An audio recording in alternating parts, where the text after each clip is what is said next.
আচ্ছা, আওয়ামী লীগ তো আন্দোলনে আসবে না। আওয়ামী লীগ যেটা করবে সেটাকে তো আমরা আন্দোলন বলবো না। আর গণতান্ত্রিক রাষ্ট্রে আন্দোলনের তো একটা সংজ্ঞা আছে, যে আপনি বিভিন্ন দাবি দেওয়া, আমরা বলতে চাইছি বিভিন্ন যে দাবি দেওয়া, যে কেন্দ্রিক যে আন্দোলন, একটা গণতান্ত্রিক রাষ্ট্রে আপনি বেতনের জন্য আন্দোলনে নামছেন, আপনি কোটার বিরুদ্ধে আন্দোলনে নামছেন, কিংবা অন্যান্য যে কোনো ইস্যু, একটা কোনো কালাকানুন বাতিলের আন্দোলনে নামছেন, এগুলোকে আমরা আন্দোলন মনে করি। আওয়ামী লীগ এখন পরিষ্কারভাবে একটা দেশবিরোধী শক্তি এবং ভারতের এজেন্ট।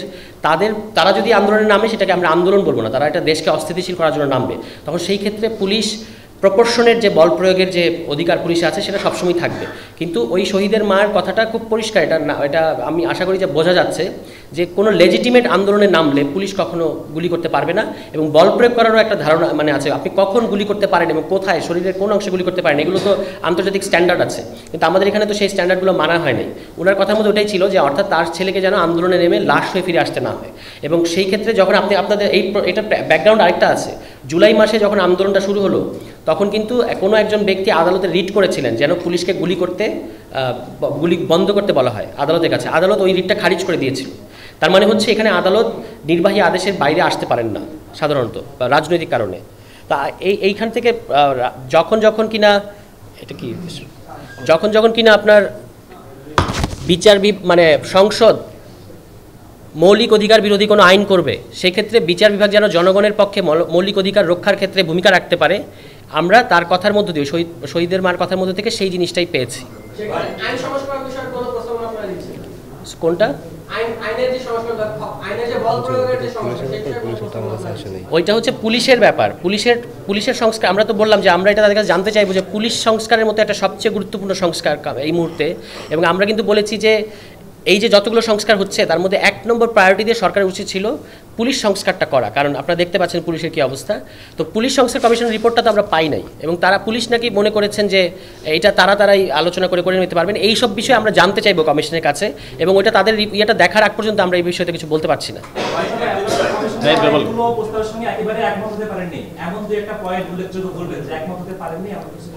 আচ্ছা, এটা আমরা ভেবেছি যে কালকের জন্য থাক, তবে একটা বলা যেতে পারে, যেটা হচ্ছে যে তারা বলেছেন যে ন্যূনতম প্রার্থী হওয়ার বয়স হচ্ছে 21 বছর।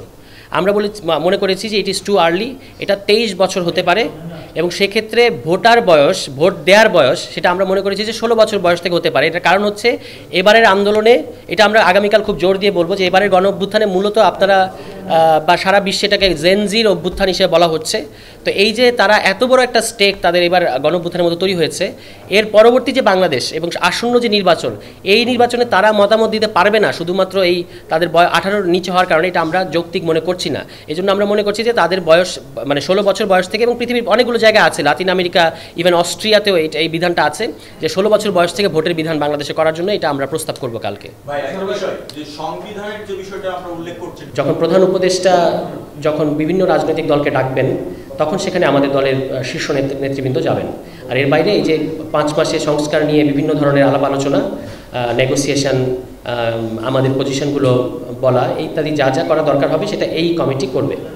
তো প্রথমে আমি আপনাদেরকে যেটা বলবো যে আপনারা জানেন যে জাতীয় নাগরিক পার্টি এনসিপি গত 28 ফেব্রুয়ারি আত্মপ্রকাশ করে, এবং এই জাতীয় ঐকমত্য কমিশন তাদের এই যে তারা অনেক দিন ধরেই কাজ করছিল আলাদাভাবে সংস্কার রিপোর্টগুলো নিয়ে।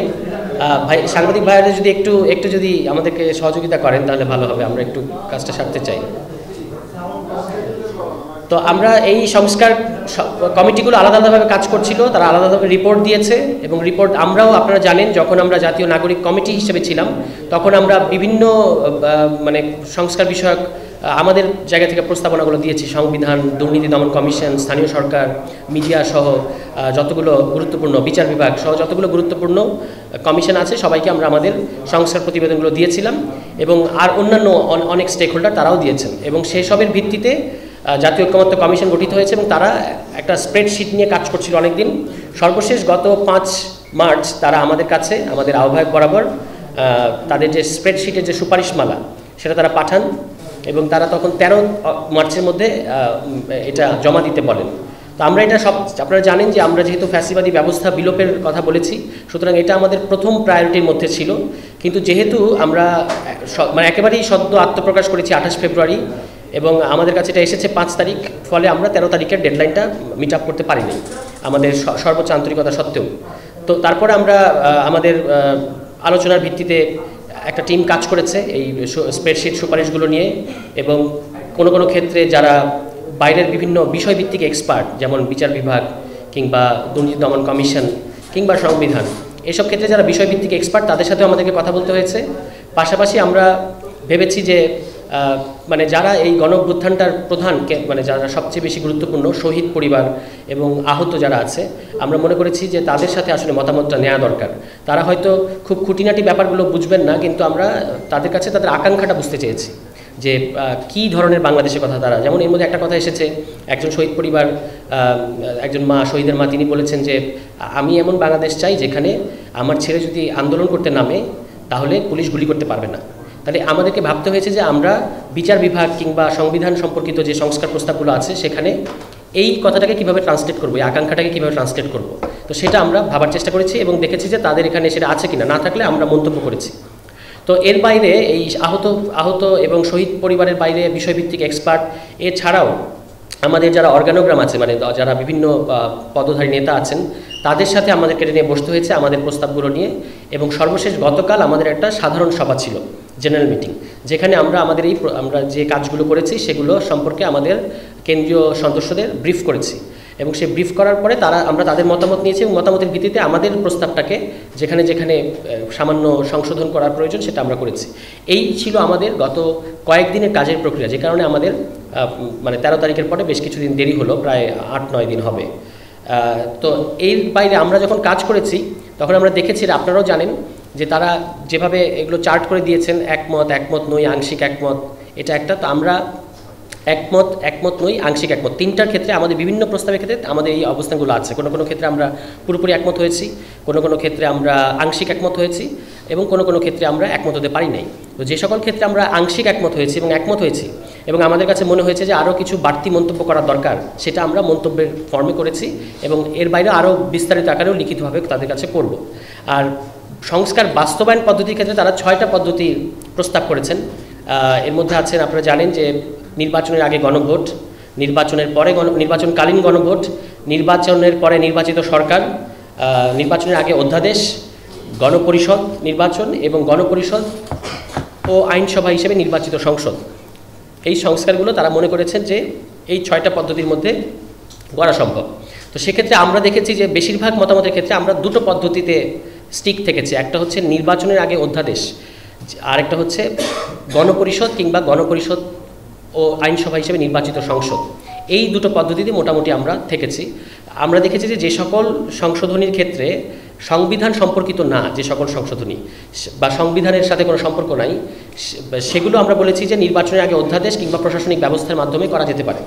তবে সেসব ক্ষেত্রে আমাদের কিছু কিছু জায়গায় প্রশ্ন থেকেছে, যে যেমন আপনারা দেখেছেন সম্প্রতি একটা রিপোর্ট প্রকাশিত হয়েছে, সেখানে আমরা এটার ব্যাপারে আগামীকাল মানে তাদের কাছে জানতে চাইব, কমিশনের কাছে।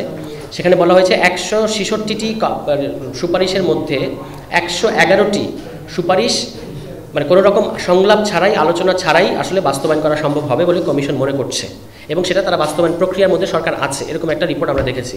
তো সেই ক্ষেত্রে আমরা ওই 111টি যে সংস্কার সুপারিশ, তার মধ্যে কিছু কিছু জায়গায় আমাদের কাছে মনে হয়েছে যে এগুলোর ক্ষেত্রে আলোচনার দরকার আছে।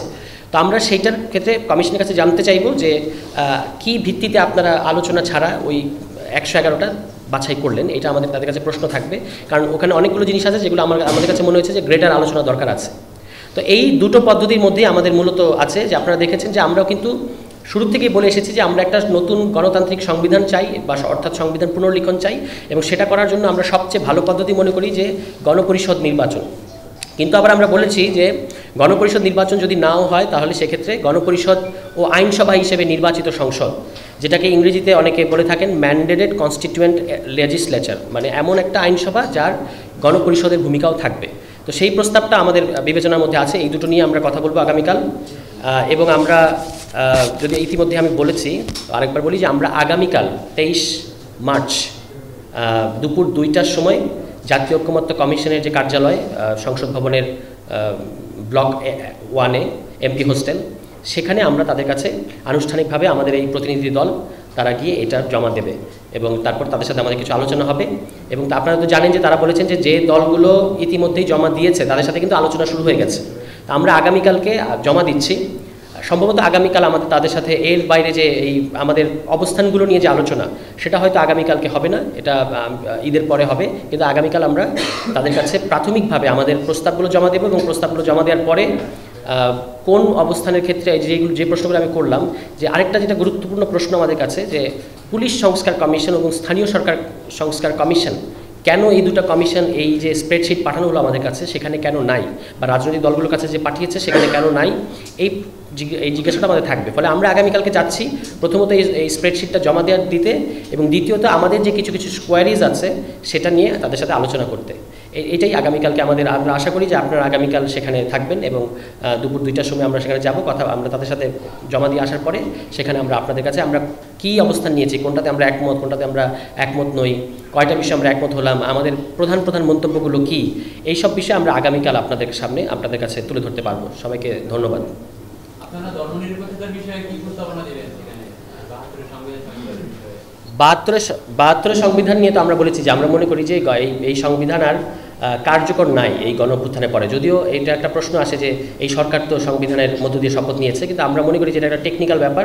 আসলে এই সংবিধানটা এখন আর প্রাধান্য পাচ্ছে না সরকার পরিচালনার ক্ষেত্রে। 72 সংবিধানের ব্যাপারে এটা হচ্ছে আমাদের অবস্থান, যে আমরা মনে করি একটা সম্পূর্ণ নতুন গণতান্ত্রিক সংবিধান লেখা উচিত গণপরিষদের মধ্য দিয়ে।